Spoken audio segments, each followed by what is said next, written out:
Que coisa, né? Eu acho que esse pessoal tá perdendo a mão, sabe? Tá perdendo a mão. Esta é do Balacobaco. Quando eu li, nesta madrugada, eu mal acreditava no que essas minhas retinas cansadas viam. Vai lá.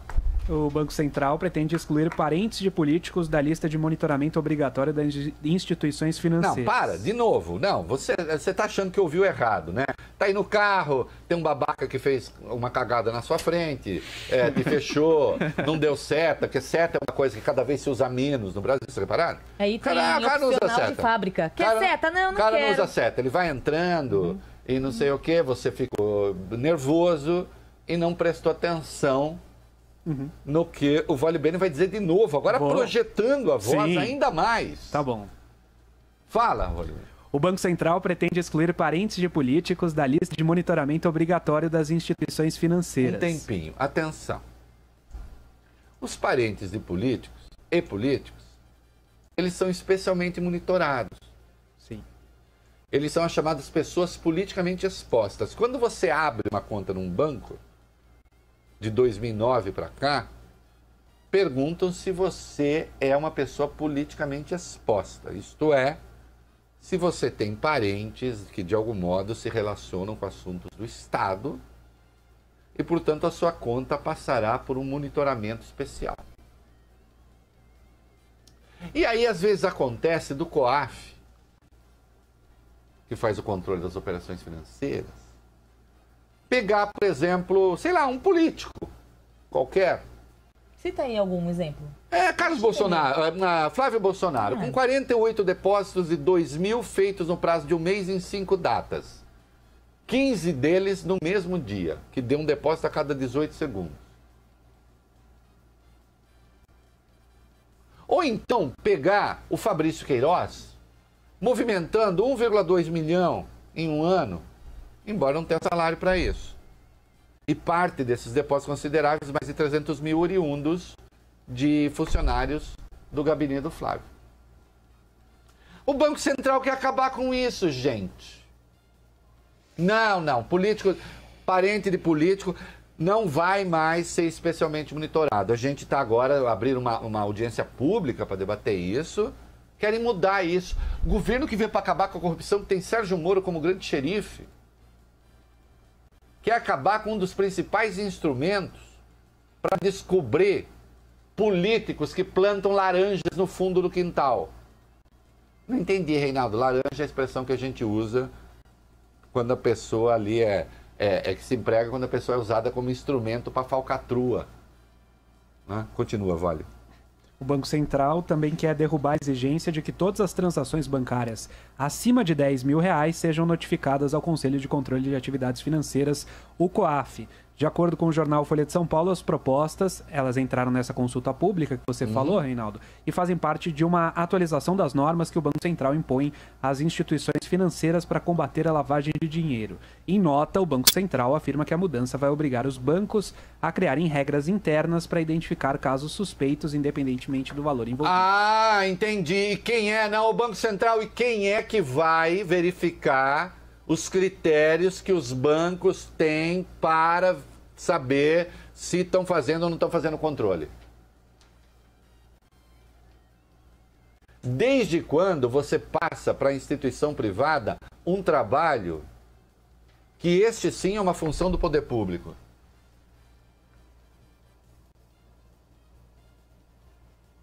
Vocês imaginam? Atenção, a lei foi criada em 2009 pelo governo Lula. No governo Lula. Vocês imaginam se essa proposta tivesse sido feita pela Dilma?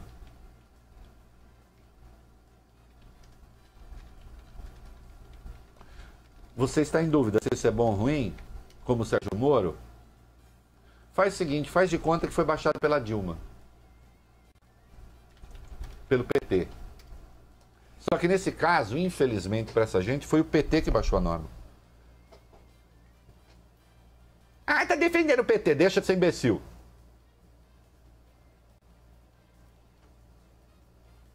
A norma é de 2009, em 2009 o governo era petista. Você acha, olha aqui, olha pro tio aqui, tio Rei. Olha aqui pro tio. Olho no olho. Olhos nos olhos, quero ver o que você diz. Você acha que controlar e verificar especialmente a conta de parentes de políticos ajuda a combater a corrupção ou atrapalha o combate à corrupção? O Sérgio Moro foi indagado pela Folha a respeito disso em Davos, onde ele dava uma palestra justamente sobre lavagem de dinheiro, Coutinho. E ele disse que ele não sabe, ele não tem ideia formada ainda a respeito. O Moro ficou hesitante de repente. Gozado. Corrupto passivo, corrupto ativo. Corrupto que é bi também, ativo e passivo, faz as duas coisas, né? Lavadores de dinheiro, eles não têm nenhuma dúvida sobre se essa lei é boa ou é ruim, para eles. Mas o Sérgio Moro tem.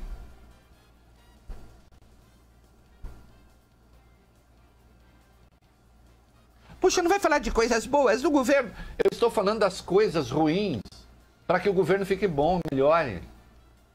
Porque isso aqui é o paraíso do picareta. O Banco Central dizer que os bancos são obrigados a criar normas internas, quem no Banco Central vai verificar se o banco criou a norma interna? Quem?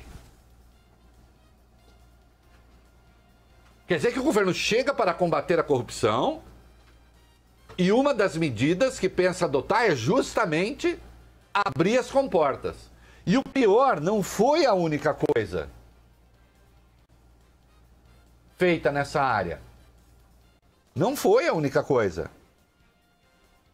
Ah, sim, consultado em Davos, o Moro disse, é só uma consulta pública e não uma decisão final. Temos que entender melhor por que os reguladores do Banco Central estão propondo essa medida. E aí podemos discutir com eles se é uma boa ideia. Não estamos falando do atual governo, mas de reguladores do governo anterior, que o atual governo está tocando. Poderia já ter suspendido esse troço aí. Ter suspendido ou ter suspenso? Com o verbo ter é suspendido, com o verbo ser é suspenso. É? São os chamados verbos abundantes.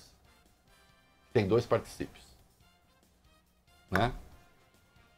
Vamos conversar. Você não acha que a justiça federal, estadual, estão brigando entre elas, ou brincando entre elas, porque essa história de Queiroz e Flávio é uma coisa muito séria.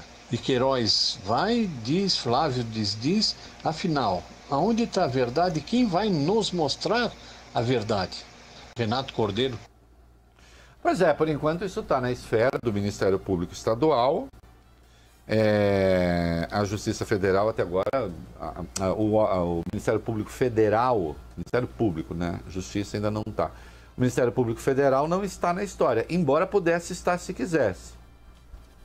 A Natália Queiroz, uma das filhas do Fabrício, trabalhava no gabinete do Flávio, foi para o gabinete do Jair, que era deputado federal, embora morasse no Rio de Janeiro, onde era personal trainer,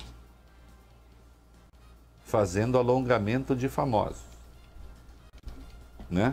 Alongamento, vocês se lembram, são aquelas práticas horrorosas que os professores de ginástica obrigam as pessoas a fazer.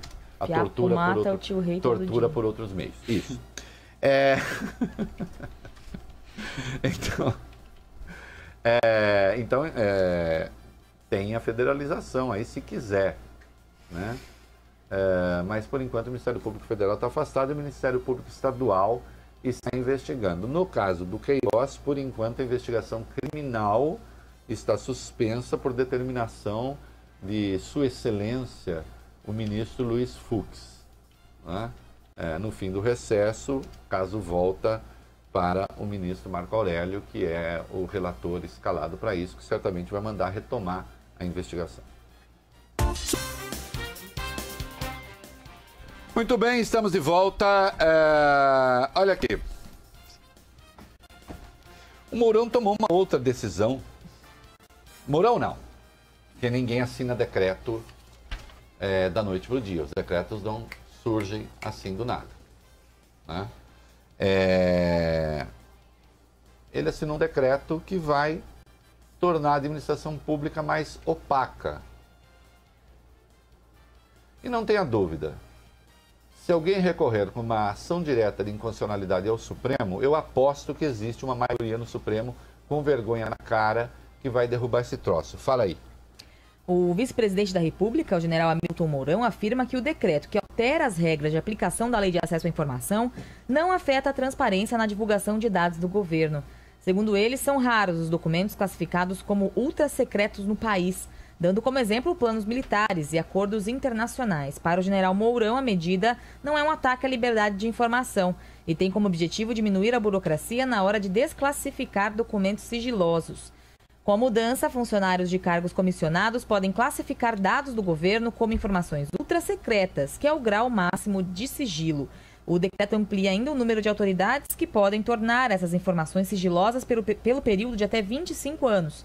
Até agora, a classificação só poderia ser feita pelo presidente da República, pelos ministros e por comandantes das Forças Armadas. Olha, realmente é uma coisa espetacular, né? Você pega e diz assim, não, eu estou ampliando o número de pessoas que podem desclassificar a condição de secreta de um documento. Não, você está ampliando o grupo de pessoas que podem aumentar a classificação de secreto. Chefe de autarquia vai poder dizer assim, isso aqui é secreto.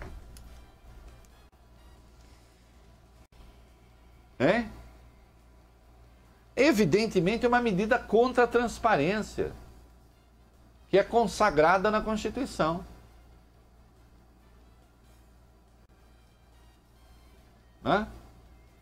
Obviamente as entidades ligadas à transparência de dados protestaram. De acordo com a Transparência Brasil, uma dessas entidades, as medidas podem apresentar um retrocesso na divulgação dos atos do governo. O diretor da organização, economista Manuel Galdino, critica ainda a ausência de um diálogo do Planalto antes da mudança. Isso porque ele faz parte do Conselho de Transparência Pública e Combate à Corrupção da Controladoria Geral da União. Olha, custa crer que um troço desse tenha sido feito. Quer dizer, se entendia, então, que este governo caminharia no sentido contrário, tornar as coisas ainda mais transparentes. Não é essa a regra? Não é essa a regra? Em vez disso, você vai dar o poder a um funcionáriozinho qualquer de carimbar um ultra secreto num documento que pode ficar sigiloso sei lá por quanto tempo? Porque daqui a pouco, ninguém, quando fala assim, tal troço secreto, vai dizer assim, ah, não, eu não sabia. Veja, isso prejudica o próprio trabalho da imprensa. Muitos dos dados que a imprensa consegue é pela lei de acesso à informação. E mesmo assim é uma dificuldade, né? Demora um tempão. E mesmo assim é uma dificuldade. Então vamos lá. O negócio das pessoas politicamente expostas em 2009, PT. Vai acabar no governo Bolsonaro, se tudo der certo para eles. Lei de acesso à informação, idem, vai acabar também. Mas peraí, essas duas coisas que vieram do governo PT são ruins? São ruins? Político agora vai poder usar parente como laranjal?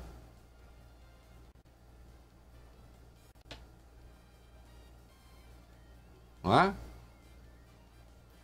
Um amigo me manda uma questão que é pertinente, se quando você fala dos parentes dos políticos, se você não cria uma categoria especial de pessoas contrariando o fundamento constitucional. Pela via da regulamentação, em situações específicas, as pessoas já são desiguais pela própria natureza e pela especificidade do cargo. Eu lembro que para ser presidente da República precisa ter 35 anos. Aí a gente poderia dizer que as pessoas até 34 não são iguais perante a lei para disputar a presidência da República. Mas aí é uma desigualdade pensando na função específica que tem, em última instância, o bem comum como horizonte. E a sociedade pactuou isso, porque se parte do princípio de que uma pessoa com menos de 35 talvez não tenha a experiência necessária e a responsabilidade vivida necessária, não a responsabilidade moral, do princípio moral, a responsabilidade vivida, experimentada, para ser presidente da República.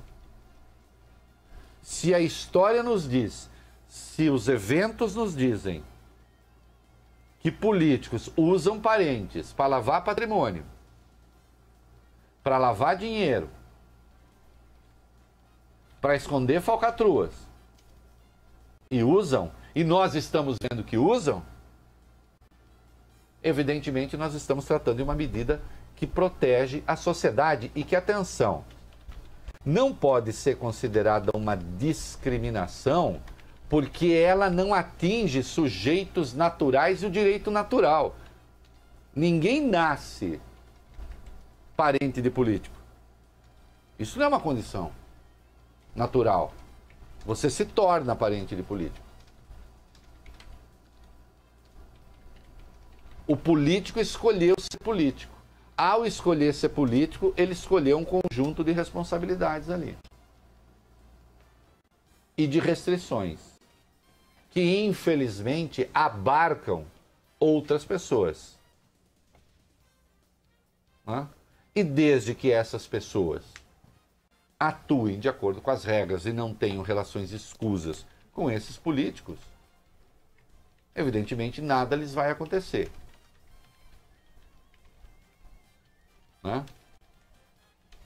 É uma categoria pequena no Brasil, mas que movimenta uma fortuna, como nós estamos vendo. E políticos, a gente descobriu no Brasil, eles adoram mexer com dinheiro vivo. Para concluir, antes de passar para o Coutinho, são os políticos, são os bicheiros, são os traficantes e certas seitas religiosas. Fala, Coutinho. Lembrando que nós temos ouvintes aí também, em várias partes do Brasil, que mandam questões para cá. Para que número mesmo, Mayara? 11 999 592 100. Diz. Reinaldo, boa tarde. Boa tarde. Que é Marcos está falando. Se toda vez que o bicho pegar pro lado de Bolsonaro, ele colocar atestado médico, esse Brasil não vai andar para lugar nenhum. Pois é, né? Essas e outras artimanhas. Temos mais, vamos lá.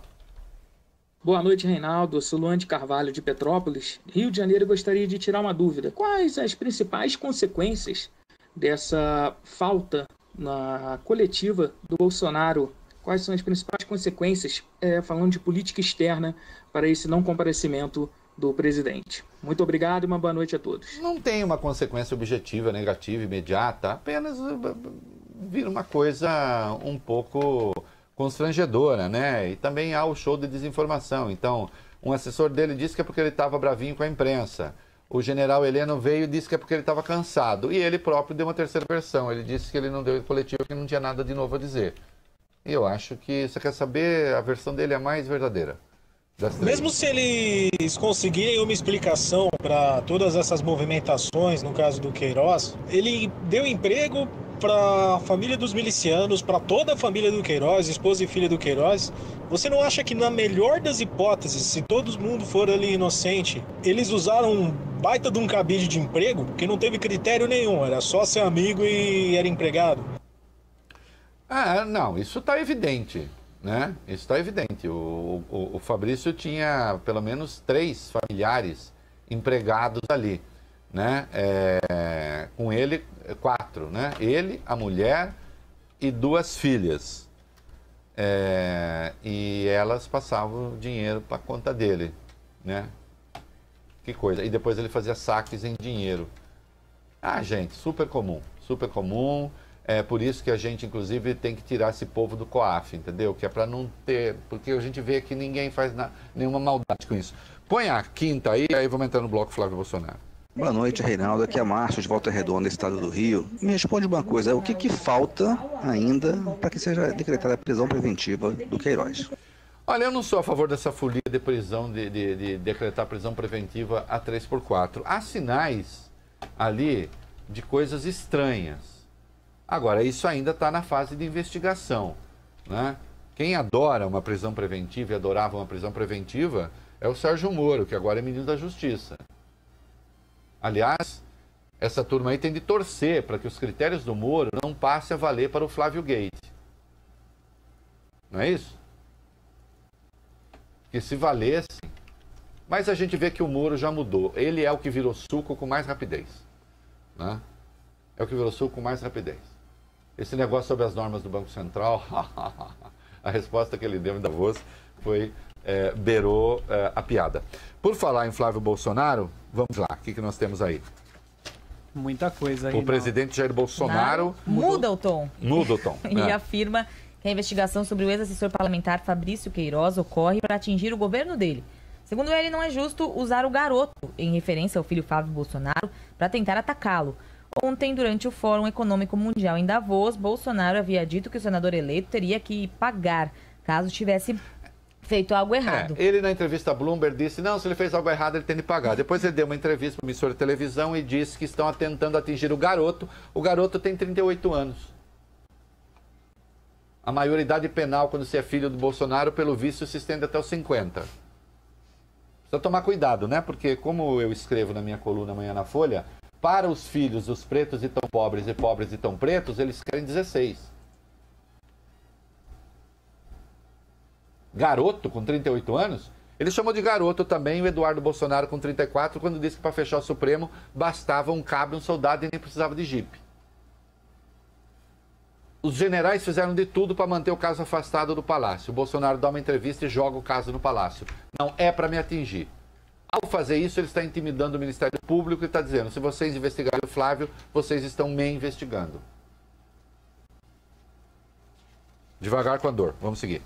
O ministro da Justiça, Sérgio Moro, afirma que o governo federal não vai intervir na investigação sobre essas transações consideradas suspeitas do ex-assessor Fabrício Queiroz. Em entrevista para a agência Reuters, antes de deixar o Fórum Econômico Mundial em Davos, ele disse que o caso ainda está em apuração preliminar. Moro declarou, não há nada conclusivo sobre isso e, no momento, o caso está nas mãos dos promotores estaduais. Então, eles estão fazendo os próprios trabalhos de maneira normal. Eu peço ao ministro que aproveite e converse com o chefe dele, porque o chefe dele, ao falar para a emissora de televisão aqui no Brasil, disse assim, nós não estamos acima da lei, pelo contrário, estamos abaixo da lei, agora que se cumpra a lei. Eu gostaria que o Sérgio Moro explicasse para o Bolsonaro que não há nada, até agora, que o Ministério Público tenha feito, que contraria a lei nesse caso.